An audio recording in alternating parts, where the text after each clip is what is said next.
নমস্কার বন্ধুরা, সবাই কেমন আছেন? আজকে আবার একটি গল্প নিয়ে আপনাদের সামনে এলাম। গল্পটি একজন ব্যবসায়ী লোকের গল্প। তো ব্যবসায়ী লোকটি ভালো ব্যবসা করেন, একটা বড় ব্যবসায়ী লোক, কিন্তু কিছুদিন যাবৎ তার ব্যবসা খুব মন্দা চলছে। তো খুব সে চিন্তিত। তো সে একদিন একজন সাধু বাবার কাছে গেছে। যখন সাধু বাবা বলছে, এ ব্যাপারে আমি তোমাকে কি করতে পারি? এখানে ভগবান শ্রীকৃষ্ণের মন্দির আছে, তুমি সেখানে যাও এবং ভগবানকে তুমি তোমার মনের কথা জানাও, উনি তোমাকে সাহায্য করবেন। তো বলছে এই কথা, বলছে হ্যাঁ তুমি চলো। বলছে আমি তো জানি না কোথায় মন্দির, বলো। তখন সাধু বাবা বললেন, আমি মন্দিরের ওদিকেই যাচ্ছি, তুমি আমার সাথে এসো। বলে সাধু বাবা তাকে মন্দির দেখিয়ে দিয়ে সে তার যেদিকে যাচ্ছিলেন সাধু বাবা চলে গেলেন।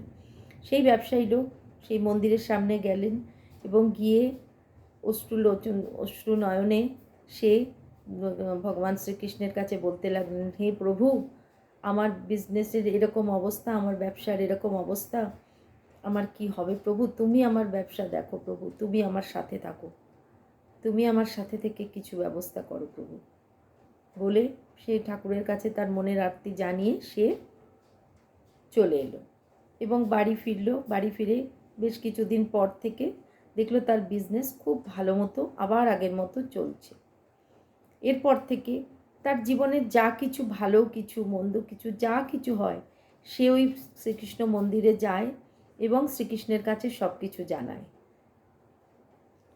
যে আমার এই হয়েছে, আমার এই কাজ করতে চাই। তার সব কিছুর আগে তিনি ভগবান শ্রীকৃষ্ণের কাছে যান সেই মন্দিরে। এরকমভাবে তার চলতে থাকে। এই চলতে এই করতে করতে অনেক বছর কেটে গেছে, তার বয়স হয়েছে। হ্যাঁ, হঠাৎ একদিন সে অসুস্থও হয়েছে এবং সে বছর মন্দিরে যেতে পারছে না। তখন তার মনটা বড্ড খারাপ যে আমি প্রতি বছর মন্দিরে এরকম যাই, সব সময় আমার যখনই প্রয়োজন আমি ভগবানের কাছে প্রার্থনা করি, গিয়ে আমার মনের কথা তাকে জানাই, আমি যেতে পারছি না, আমার খুব কষ্ট হচ্ছে। হে ভগবান, হে শ্রীকৃষ্ণ, আমি তোমার কাছে যেতে পারছি না। তখন তারই একটি বন্ধু, সে বলল আমি ওই মন্দিরে যাব। তা বলল তাহলে তুমি যাবে, তোমাকে আমি 700 টাকা দিচ্ছি, তুমি এই টাকা দিয়ে ভগবানজির জন্যে কিছু কিনে দিও। তো বললো ঠিক আছে, তুমি আমায় টাকা দিয়ে দাও, আমি নিশ্চয়ই তোমার ভগবান শ্রীকৃষ্ণের জন্য আমি কিছু কিনে দেবো, তুমি যা বলেছো আমি কিনে দেবো। বলে সেই বন্ধুটি ভগবান শ্রীকৃষ্ণের সেই মন্দিরে গেছে এবং তার জন্য খুব সুন্দর একটা পোশাক কিনে দিয়েছে এবং কিনে দেওয়ার পরে তার একটা সুন্দর ড্রেস কিনে দিয়েছে এবং সেই ড্রেসটা কিনতে গিয়ে দেখছে সেই যে ড্রেসটা তার সেই বন্ধুটির পছন্দ হয়েছে সেটার দাম 950 টাকা। তো 950 টাকা বললো, 250 টাকা তো আমি ভরে দিই, আমারও ভগবানকে কিছু দেওয়া হবে তাহলে। এবং সেই 250 টাকা সেই বন্ধুটি তার ওপর ভরে সে ভগবানকে ড্রেসটা দিয়েছে। ভগবানকে পুরোহিত মশাই সেই ড্রেসটা পরিয়ে দিয়েছেন। তারপরে সেই বন্ধু ঠাকুরকে প্রণাম করে পুজো দিয়ে যথারীতি বাড়িতে চলে এসছে এবং সেই ব্যবসায়ী ভদ্রলোক ভাবছেন যে ঠাকুর, তোমার কাছে আমি তোমার সঙ্গে দেখা করতে যেতে পারলাম না, আমার বন্ধুর হাত দিয়ে তোমার জন্যে পাঠিয়েছি কিছু, এই মনে মনে ভাবছে। বলতে বলতে সে ঘুমিয়ে পড়েছে। হঠাৎ করে স্বপ্নে পেয়েছে যে রাত্রিবেলা স্বপ্ন পেয়েছে যে তুই সকালবেলা গিয়ে তুই বন্ধুকে 250 টাকা দিয়ে আসিস, ড্রেসটার দাম 700 নয় 950।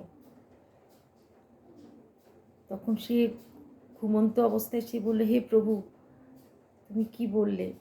তারপরে সে সকালবেলা উঠে সূর্যোদয় হতেই সকালবেলায় সে বন্ধুর বাড়ি দৌড়েছে। বন্ধুর বাড়িতে গিয়ে বলল, তুমি ঠাকুরজির জন্যে তুমি ড্রেস কিনেছো, পোশাক কিনেছো, তুমি আমার কাছে 250 টাকা পাবে, নাও তুমি নাও। বলে তুমি কি করে জানলে যে 250 টাকা আরও লেগেছে?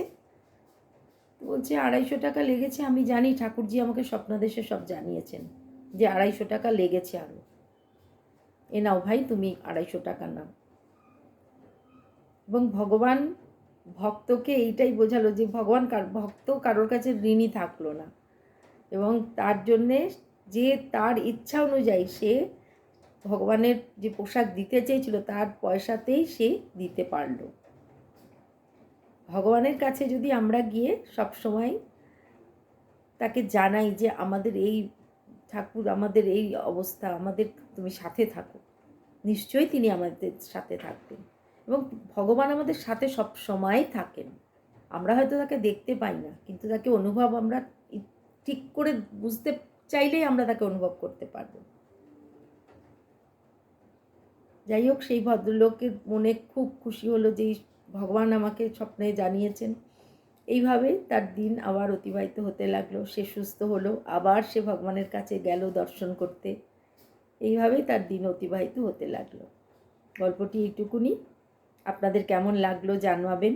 আমার চ্যানেলটিকে লাইক, কমেন্ট করবেন, সাবস্ক্রাইব করবেন আমার চ্যানেলটা।